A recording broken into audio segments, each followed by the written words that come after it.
Hi, this is David again, and I've been getting a lot of comments and a lot of questions on the Mormon Church and the term cult being right next to the Mormon Church. And I did a video that had no word Mormon in it. It only had the educated consensus, basically, of what a cult is. How do you know if something is a cult? Well, is it fair to call an organization a cult if you can't prove that that's exactly what they do? There's the tricky part of calling an organization a cult. So here I am, and here I'll stay, I guess. And I have off the internet the definitions of a cult. That if they engage in these kinds of behaviors, then you can be sure they're a cult. Let me give you what the educated consensus is of a cult, and then let's compare it to the behaviors and to the tenets, doctrines, history of the Mormon Church. That should be simple. And then you can sit back and go, is it a cult? Isn't it a cult? Of course, if you're a Mormon, no matter what I say here or what I do here, you're inside the box. You can't see these things and you're blind, so, let me talk perhaps to other people here. 10 warning signs regarding people involved with a potentially unsafe group leader. Okay, now that's the prophet of the Mormon Church. Is he potentially unsafe? You bet your ass he is. Look at Joseph Smith. He started the Danites. Brigham Young continued the Danites. There's an estimation of around 60 people in Brigham Young's time that were assassinated by Porter Rockwell and 2 or 3 other Danites. It was a secret organization, and basically it killed people who disagreed with the Mormon Church. Joseph Smith burned the Nauvoo Expositor.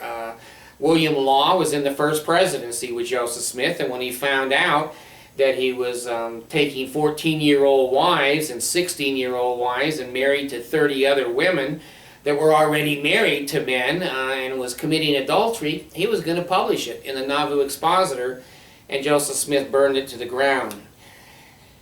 Okay, number 1, extreme obsessiveness regarding the group leader, resulting in the exclusion of almost every practical consideration. In other words, follow the prophet. They have a song in the Mormon Church. It says, follow the prophet. They have sayings in the church. Follow the prophet even if he's wrong, because Jesus will bless you. You will get Jesus points even if the prophet is wrong. If the prophet steals your money and rides around in Lear jets, which he does, and in Cadillac limos, which he does, and high-powered, high-priced condos, which he does, offices that are high-priced, large, which he does, no common sense. The typical cult leader believes that you shouldn't even question that. That is just how a prophet lives. He doesn't wander in the desert like Moses or has any kind of a financial problem. Of course his kids can go to Brigham Young University free. Maybe even his grandkids. Of course he has life insurance. Of course he has health insurance and disability. And, the members of the church should pay for that. So, number 1 here is just common sense. No practical consideration. The members of the cult are not to even question that. Number 2, individual identity. The group, the leader and/or God as distinct and separate categories of existence become increasingly blurred. Okay, let me just take that part of the sentence. Okay, you lose your identity when you go into the Mormon Church. You are ordained a priest, an elder, a deacon. You're a general authority. You're a bishop. You're a president. And suddenly your name doesn't matter. Your background doesn't matter. Your individuality. You are a member of the Mormon Church cult. And that's basically how you see yourself and identify yourself. And you are told that you are the chosen people. Gee, that makes one feel good. You are told that everybody else is a Gentile. That makes you feel good. You're told that anyone that leaves your organization is under the influence of Satan. They also are apostates, ex-Mormons, and they have all kinds of negative names for people like me. I've never been excommunicated. I just resigned. I just looked at the doctrine after 50 years. Yeah, I'm a slow learner, and go, this sucks. It's stupid. I'm not going to do this. I gave him a letter of resignation. Said, I'm out. I don't want my name associated with discrimination, hate, hating different groups, and the civil rights, murder, death, gold plates that disappear, and I'm not interested in 14-year-old wives that prophets get to be with, but nobody else does. Just the prophets. So your individual identity becomes very blurred, and that is true in the Mormon Church.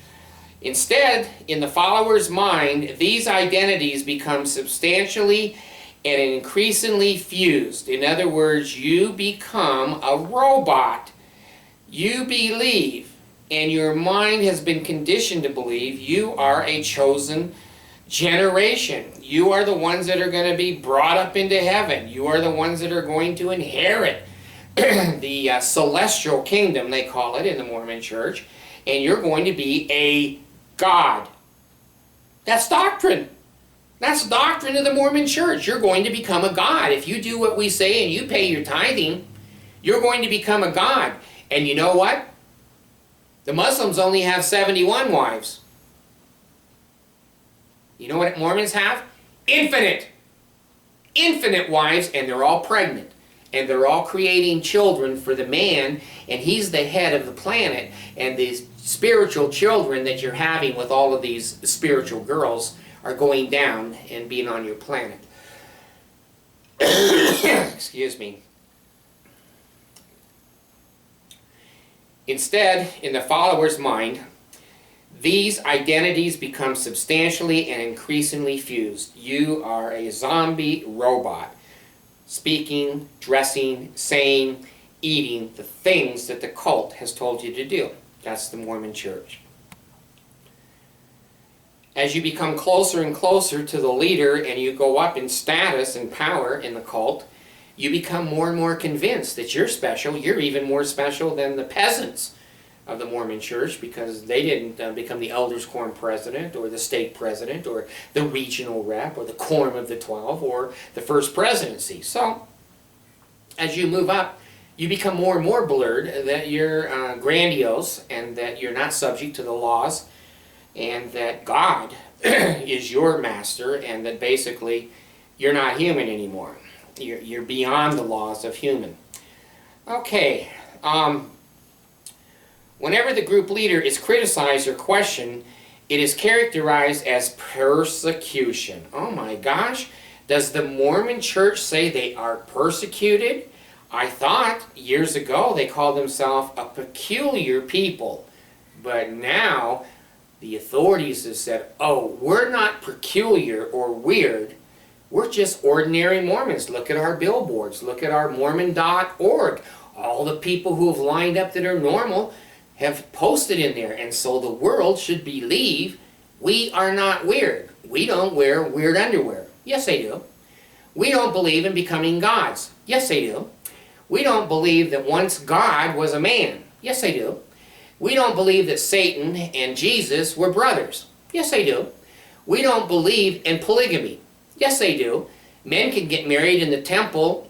The only thing that they can do in the temple is be married over and over and over again. But a woman, oh, she has to get a cancellation of the sealing. It's arduous, difficult. But the men, more wives, believe me, the Mormon Church continues to practice polygamy in their temples. Believe me, I've been there. I've been a temple worker, a veil worker. Men can get married to as many women as they want. Women can only be married to one man at a time. That's the Mormon doctrine. Go look into the book, the scripture. the Doctrine and Covenants, section 132. Joseph Smith, the king, the prophet of the Mormon church, the God of the Mormon church, the person that they sing their song in sacrament meeting, praise to the man, praise to the man. Joseph is the man. The earth will atone for the blood of that man. It's a violent cult. Believe me, it is violent. So, they say one thing, they do another. That is typical of a cult. And boy, if you criticize the leader, you are out on your ass. It's as simple as that. If you say one thing against Monson or anybody else climbing up the ladder, you're out. You're excommunicated. You lose your family, you lose children, you lose your temple blessings, you lose your baptism, you lose the celestial kingdom, you might lose a job, you might not even be able to live in the community because it's so mean and cruel to you. And years ago, they always announced in church, sacrament meeting or priesthood meeting, they would say, well, John Smith was excommunicated from the church last night because of his immorality or his indiscretions or his sexual sin. They used that and they announced it in a hideous way that the young boys sitting in the sacrament meeting would go, geez, you know, what's going on here? But all the men knew exactly that they ought to be fearful and they better be real careful or they'll be the next John Smith announced up on the stand. So you don't criticize in a cult. You don't. You don't write books. There's a committee. You don't know about it probably. It's called the Committee to Strengthen the Members. Hit it on the internet. It's the CIA, FBI of the Mormon Church. There are certain people that are paid tithing money from the people who are stupid enough not to check this stuff out, that read magazines, watch TV, look at books, look at public speeches of Mormons. And boy, if you say one thing that crosses their doctrine, their policies or procedures, it's reported up to the higher-ups of the Mormon church. Then they pick up their telephone and they call your stake president. And then you're called in for the little chat. Boy, when you hear that word, little chat, you better bend over and kiss your ass goodbye. That's how they say, you're in deep shit. Come on in, we need to talk to you. So the committee to strengthen the members doesn't strengthen the members. See, cults always say the right thing. They always do the wrong thing. So if you don't immediately repent, I had a friend that published a book and it was accepted by his general authorities in the Mormon church. He published it, he went to all the expense of publication and writing, research, and he put a big sign up along the freeway, the name of his book. And it happened to be the 2002 Olympics, and the Mormon church then decided, gee, we don't want a book on polygamy out there on the freeway, so they banned the book. They took the sign down. I guess it was $10,000 a month he had to pay for that sign up. But anyway, he has an entire warehouse full of books that are now worthless. Can't sell them anywhere in the state of Utah or in any other state. They're basically in storage, and he's lost his ass. Don't tell me this is not a vicious, violent, and a church that will just destroy human beings with absolutely no thought. They believe that God has given them the burning of the bosom and that God has directed them to destroy this man, this woman, this kid because they've said something, and the committee to strengthen the church is nothing but the CIA and the FBI, and you are going to Mormon prison. You will be excommunicated. Okay, uncharacteristically stilted and seemingly programmed conversation and mannerisms, cloning of the group leader in personal behavior. Okay, so President Monson speaks low and quiet, then all the members speak low and quiet. If he gets excited about a certain principle or new revelation, then the members get excited. You will see this with Mormons especially. When you talk to one, You could talk to one in Finland, you could talk to one in Italy, and one in the United States. They are all out of the same cloth. They will tell you the same things. They will not answer a straight question. Did Joseph Smith have two 14-year-old girls? Well, in fact, three. I think one of them was driven out of his house by Emma Smith, who found Joseph in bed with her. But if you say to a Mormon in any country, did Joseph have two 14-year-old wives? I'm going to tell you right now what every Mormon in every country is going to say to you. They won't say, yeah, that's on our genealogical record. He did have two 14-year-old wives, Nancy Winchester and Helen Mar Kimball. So, was he married to two 14-year-olds? Well, there's a lot of confusion about that. We're not sure. And he was a prophet, and if the Lord told him to do those things, then certainly he would have to do them or he would be under condemnation. In those days, the girls were getting married at 10, 11, 12, 14 years old, and so that wasn't all that unusual. And there's privileges that a prophet would have that if Jesus told him to do these things, he's obligated. You're going to hear the same things over and over. Let me add a couple of more. Well, that doesn't matter. I have faith, and I believe the church is true. Oh, God, if that ain't a phrase. I know the church is true. I know that Tommy Monson is a prophet and speaks to Jesus. I know Joseph Smith was a prophet. It doesn't matter. My salvation means nothing on that, even if it's true. It doesn't mean anything about the truthfulness of the church. You've just heard the basic speech of the robots and zombies of the Mormon church. They will not answer a straight, direct question. They have been trained to circumvent it. They've been trained to come up with their own questions rather than yours and their own answers. And they belittle the answers, they deflect the answers, and no matter what evidence you give them, if you stand up those two 14-year-olds in front of Joseph Smith in their living room and the girls say, yeah, Joseph married us, he took our teddy bears and then took our virginity, the Mormons will go, that's not true. That is an angel of light from the devil. The devil can appear as an angel of light and he can deceive you. I know the church is true because I got the burning in my feelings when I read the Book of Mormon. I know the Book of Mormon is true. It doesn't matter that Joseph Smith named 5, 8, 10 animals that didn't exist. It doesn't matter that Joseph Smith named steel and other things, barley, that didn't exist. That doesn't matter. And millions of people were killed in the last battle up in New York area, and we haven't found one sword, one breastplate, or one helmet when millions were killed. That doesn't matter. We haven't found bones. We have no archaeological evidence. That doesn't matter. It doesn't mean the church isn't true.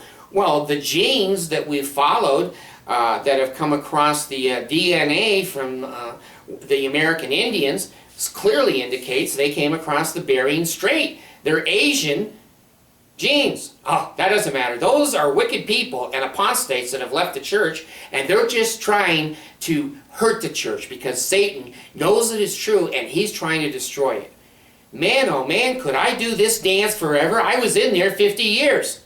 I could do this dance forever. Suddenly, the music stopped playing and I heard a different drummer. I said, you know, some of that stuff doesn't make sense. I knew better than to ask questions. Oh, shh, you don't ask questions. So I resigned. I got out and I said, you know, this ain't for me. This just doesn't make any common sense, and I don't have that burning in my bosom. Now, the Mormons will say, oh, see, he's lost his testimony. See, if you don't stay active, you'll lose your testimony.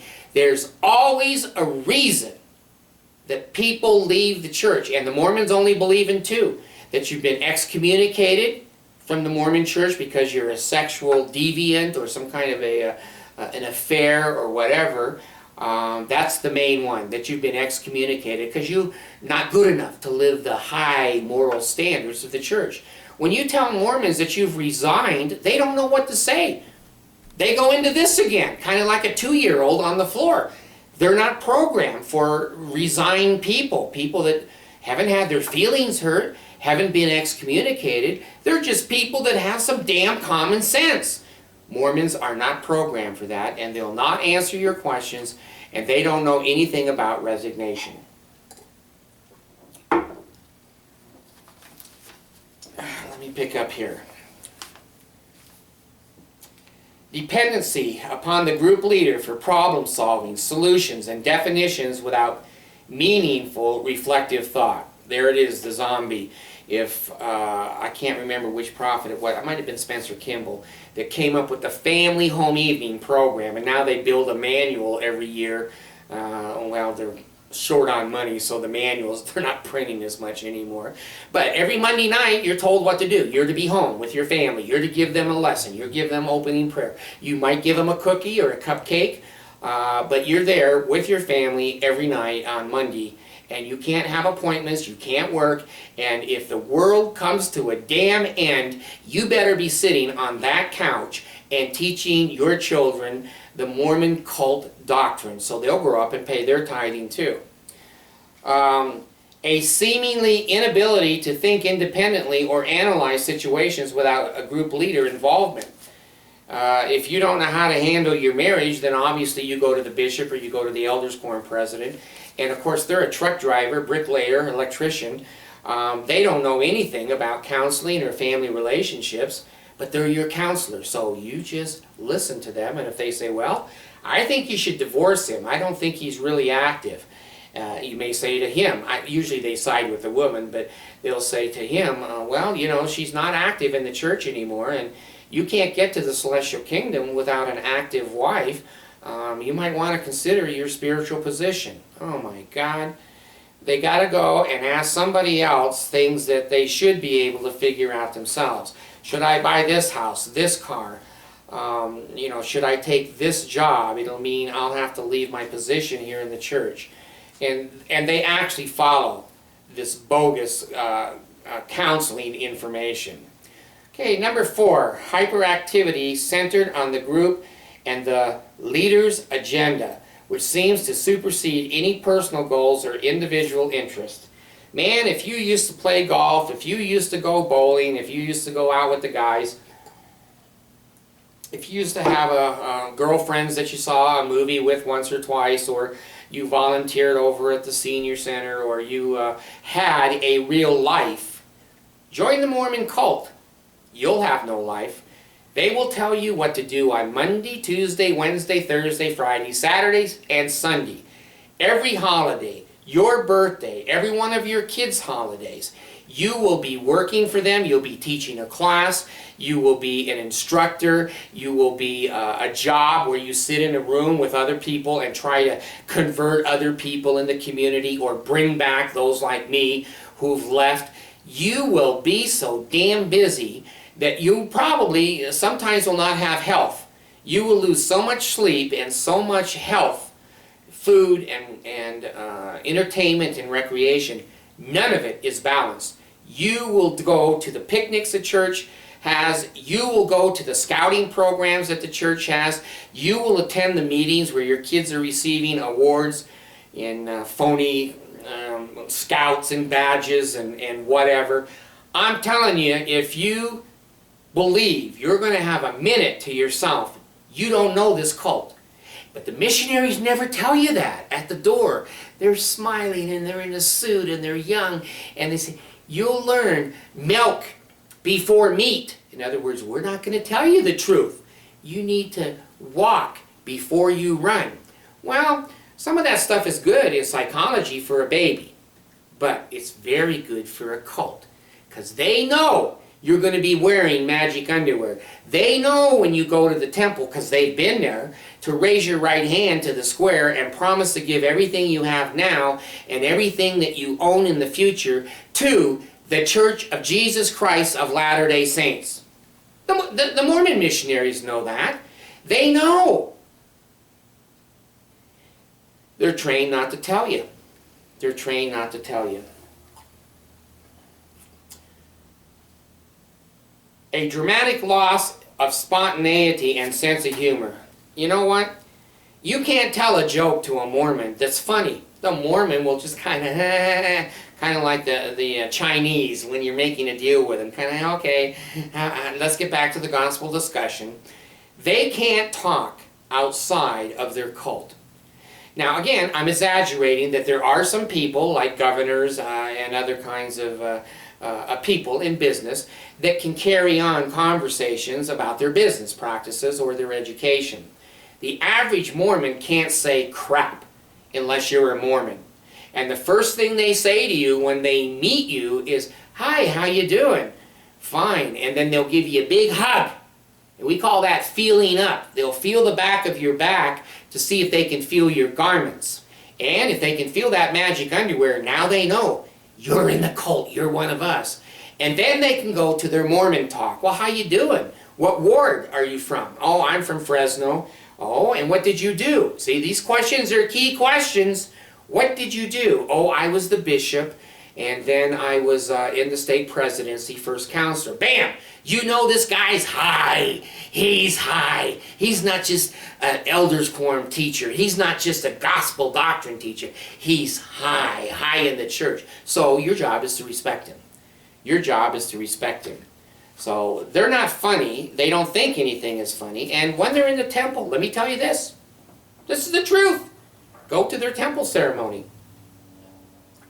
They raise their right hand to the square and they say, "You will not engage in evil speaking of the Lord's anointed." In other words, anyone above you or equal to you, you're not allowed to say evil speaking, criticize, ask questions, make statements.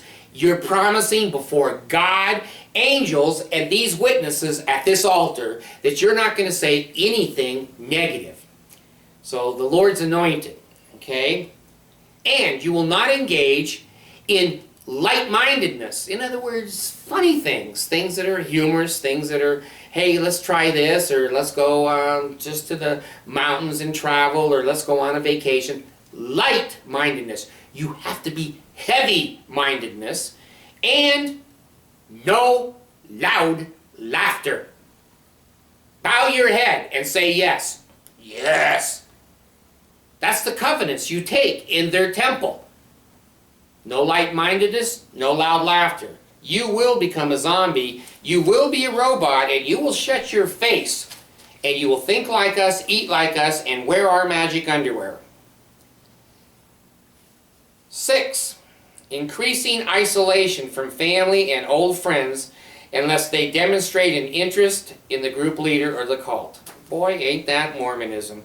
If your mother, if your father, or your brother doesn't join the church, they're apostates. They're not part of the group. If they leave the Mormon church, I've got 10 kids that won't talk to me. They shun you, just like the Quakers, the Mennonites, and the Amish, but the Mormons are better at it. They're much better at shunning than any group I have ever seen. They will hurt and hurt and hurt emotionally and even financially members of their family who have left the church. It's very similar to Nazi Germany, where the kids were trained in the school to rat out their parents. And then the SS would show up and arrest the parents on the word of the child. So shunning is extremely vicious in the Mormon church. You don't go against any leaders in the Mormon church whatsoever. The church is more important than the family. The church is more important than your wife. The church is more important than anything in this world. Anything the group leader does can be justified no matter how harsh or harmful. Man, oh man. How about the Meadows Massacre? I just got a piece of information on this morning that I haven't had. I didn't know that Brigham Young went down to the Meadows Massacre site. Now, I've always suspected, because Brigham Young was a Nazi, that Brigham Young knew everything that went on in the state of Utah. He was that kind of a dictator. And when the state presidents and the bishops got together and took this Arkansas wagon train's guns away from them because they promised safe passage, and then when they got the guns, they just slaughtered 120 people, men, women, and children. I think there was like 7 or 8 children left from the slaughter. And finally, today, someone sent me Wilford Woodruff's journal. There's never been direct evidence that Brigham ordered that. Never. Today I looked at Wilford Woodruff's journal. He was standing beside Brigham Young at the Mountain Meadows Massacre site. And Brigham read on the sign there, posted, "Vengeance is mine, saith the Lord." Well, that's out of the Bible. And he turned to Wilford Woodruff and said out loud to him, and Wilford Woodruff, another prophet of the church who has no reason to lie, was objective. Brigham said to him, "Vengeance is mine, and I've had a little bit today." There it is. Now that's good enough for me. It's not good enough for a Mormon. Oh, he didn't say that. Wilford Woodruff was mistranslated. God wouldn't allow that to happen. It doesn't matter. Those were evil people. They weren't even Mormons. They weren't even anti-Mormons. They were just trying. They will have every excuse in the world that that's not true. Well, it is true. And my suspicions of Brigham Young have been verified, that he ordered that Mountain Meadows massacre. Don't tell me this church is not revengeful. Don't tell me this church has not murdered people. Don't tell me this church will excommunicate you and ruin your business, ruin your life, lie about you, arrest you with their police. You go through their courts and you are gone. You are gone. These people are extremely powerful, and they smile and they're gentle and they have nice clothes on. Don't let that fool you. Their words are soft, loving, and kind, and "Oh, brother, come on in, welcome, we missed you last week." They want your tithing money to pay for the mall, and they want you to be their servant and slave. Now the Mormon church is so deep in debt that they can't afford to pay janitors to clean their stake centers, their temples, and their office building. They fired all the janitors, and so they don't have any expense of cleaning up. Well, I think they prayed to Jesus that maybe Jesus would send some angels down, and he didn't. So Monson, Tommy, decided that the members of the church will now be cleaning out the restrooms of their own chapels and of their own stake centers, and send 10% for the mall, and go ahead and put their kids on a mission and help pay for it, and pay fast offerings, and pay for the new patron fund at their temple to pay for people that can't come to the temple. How can they pay tithing and they can't come? There is fund after fund after fund. They want your money. And if you're a Mormon, you're going to be paying somewhere between 14 and 16% of your gross income to keep that cult floating. No matter what a cult leader does, it's okay, because God told him to do it, and your job is to bow your head and say yes. Former followers. Gosh, I think that's me. I was a former follower of this cult. Are considered negative. I guess I'm considered negative. Or worse, evil and under bad influences. See, Satan right here under this cloth, he's kind of whispering to me what I should say against the Mormon church. That's what they believe. These people are nuts. That's what they believe. They cannot be trusted. I can't be trusted. And personal contact is avoided. Oh my gosh. Does that mean my 10 children who are members of the Church of Mormonism don't call me, don't write me, don't call on Father's Day? I had quadruple bypass surgery. Not one of them wrote a letter. Not one of them showed up. Yeah, that's exactly what it means. If you want to be treated like that, and I don't mean to get too emotional about this, but I do about my kids, because the Mormon church has robbed me of my kids. But if you really want to be treated like this by your family, just join the Mormon church and then quietly leave. I'm not going to be quiet anymore. I'm going to send out videos. I'm going to put out into the public what this religion really is like. It is a living hell. Now let me just address in conclusion here things that the cults do not want you to know or to do. Cults are uninterested in autism as a moral imperative. Now, what do the Mormons say? Oh, our community service and our humanitarian fund and our perpetual educational fund, they're all designed to help the poor peoples of the world. We take a huge amount of our money and just help the world. Bullshit. Go look at the Canadian, because see, the Canadians can't hide their money in the Mormon Church, and neither can United Kingdom. There's countries that make these cults actually divulge the money they're paying. The United States still allows non-profit organizations not to publish. And guess what? Just as a side note, in the Utah Code, there's no discrimination. There's equal rights for everybody in the Utah state law. Oh, except one group of people.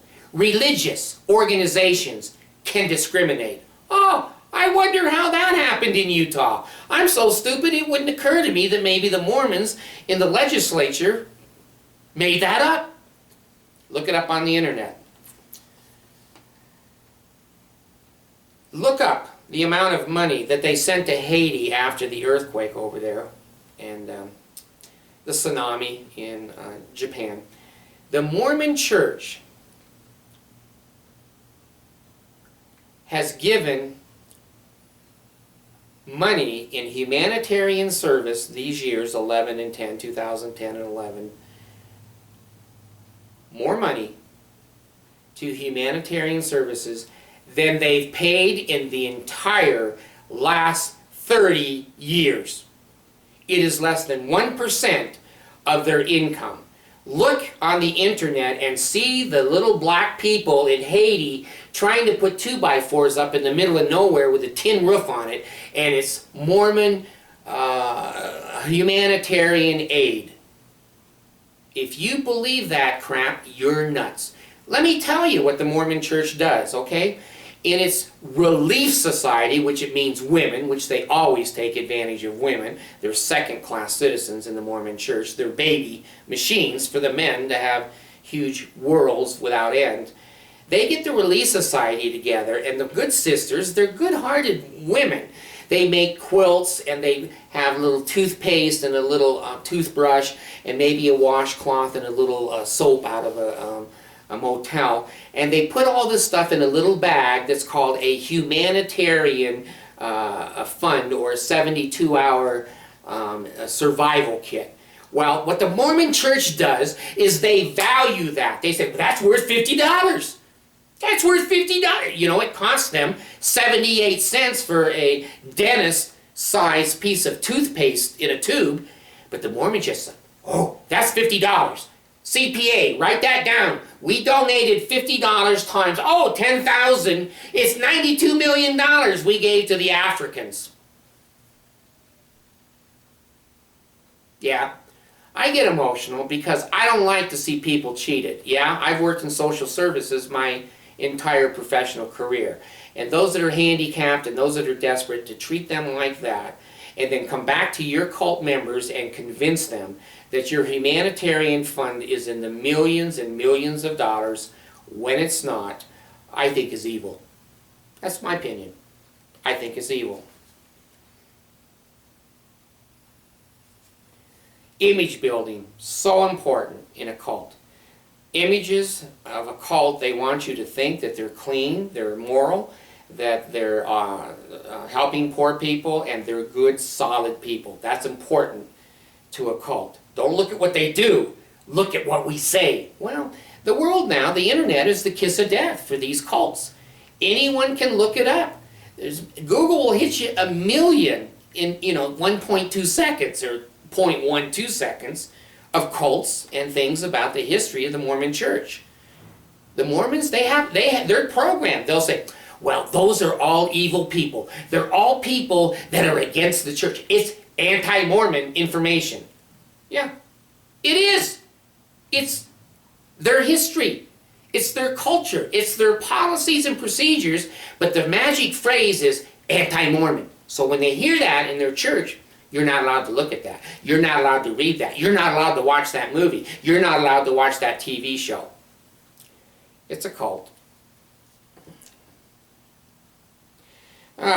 Members in cult enterprises may be underpaid or unpaid work in unsafe environments or have no provisions for medical care. Did I just tell you that they became all janitors? Gee! Does that fit in there? Yeah, it does. Ever been to desert industries? If you're not in Utah, I have people in Finland and Chile and other foreign countries that don't know what I'm talking about. But in Utah, they have a big building, like Walmart, huge box building, called Desert Industries. and here's how Desert Industries work. All of the rich Mormons that their bikes wear out or their clothes wear out, they give to Desert Industries. Then all the poor Mormons can go into Desert Industries and buy used stuff. Well, not necessarily evil. Have you ever met an employee of Deseret Industries? Oh gosh, what does it say here? Underpaid or not paid and in unsafe work environments. The Mormon Church uses people like disposable cups. My dentist that was working on my teeth the other day, he's a Mormon, and I asked him, how's the janitorial assignments coming? And he said, oh David, it's terrible. I have to go in and the restroom was just overflowing with poop. And I had to clean that up. And I said, well, as a dentist, you know, you shouldn't be getting your hands that dirty, should you? And his hands were in my mouth. And he says, yeah, but that's not the worst of it. When I got that one clean, I went over to the next stall. It was worse. Unsafe, no workman's comp, no Social Security. You are a slave. You're a serf. Serf. Honoring the Mormon prophet, the king of the earth, the Jesus of the Mormon Church. So, cults don't want high overhead. They want things to be cheap to the people. But when they have general conference down there in Salt Lake City, Steve Benson, not an acquaintance, but I know Steve on other boards, and he and I have spoken on the boards. He is the grandson of Ezra Taft Benson. And Steve has left the Mormon Church. He's resigned. And basically, he is a long and loud voice of some of the abuse that goes on in the Mormon Church. And he remembers when he was a child. And he reports on the boards, Recovery Mormonism. If you want to take a look at it, it's a fascinating board. That when he went to visit his grandpa, the grandpa was so senile and Alzheimer's or old age that he couldn't even talk, think, or do anything. But the Mormons, their CIA and FBI people, propped him up in a chair and made him smile and took photographs of him so that the Mormon people would think that he was still at the head of the Mormon Church. He wasn't. Steve knows that. Steve has testified of that to all the people that want to just listen to what Steve has to say. Steve also has told us that basically that when they had general conference, he and his family had special tickets. They walked right up to the front of the line. People that had been standing there perhaps for hours, they could go right to a special spot, just right to a special bench. And then when the meetings were over and there was an intermission, they were whisked up in the top of the church office building with a huge banquet and buffet and basically a catering company while they looked down on the typical Mormons with a little sack lunch and 5 kids and cutting the sandwiches in half. That's crap. That is fully crap and evil. I believe Steve Benson. I believe that he was there. I believe he saw those things because I've lived in this cult for 50 years. And I've seen those kinds of things over and over again. I'm not surprised. They have low overhead and have the dentist cleaning the toilets while they have banquets and catering upstairs. That's a cult. That's a cult. No cult wants its inner workings exposed. Ooh, does that mean secrets? Oh, we don't talk about that. We don't talk about that. No, that's not your business. It's on a need-to-know basis. Only certain people need to know, and you're not one of them. Although sophisticated cults may curry media interest or even employ public relations, consultant, and agencies. Oh my! Does the Mormon Church have 2 full-time public relations agencies that they're paying millions and millions of dollars to? You bet your ass they do. You bet your ass they do. And they use the tithe-paying monies of the ordinary members of the church who are sacrificing, who have 7 kids and an old broken-down station wagon, and they're cutting their own meat, and they're deer hunting and eating the horns of the deer, while these public relations agencies, which are probably owned by Mormons, are being paid in the millions. Now, you don't believe me? That's okay. Go look along the freeway. Look at I-15 running from Salt Lake City to Ogden and Provo. The Mormon Church has at least 2 or 3 signs. And I don't mean little signs. I mean great big huge advertising signs that are advertising with public relations money who they are, which they're not, and what they do, which they don't. And they're trying to convince the public, we're happy people, we're good people. Go to New York. Look at the saturation of TV ads in New York City that say, we're normal people. We're not weird. We used to be peculiar, but we don't wear weird underwear and we don't baptize dead people. Yes, they do. Yes, they do. So New York and other kinds of large cities are inundated with, I'm a Mormon. I skateboard and I fly jet airplanes. I'm cool and I'm a Mormon. Oh my God. Have you ever seen the Catholic Church go, hey, I'm a Catholic. Watch me light these candles. Watch me go into the confessional booth. What religion needs public relations consultant? The Mormons. I'll tell you why they need it. Because they lie, they cheat, they steal, and they tell you one thing and do another, and they hire the public relations forms, institutions to defend them and make the ordinary person who doesn't do investigations and doesn't really know think, oh, they're nice people. I met a Mormon, he was at work with me, and he just seemed like a really nice guy.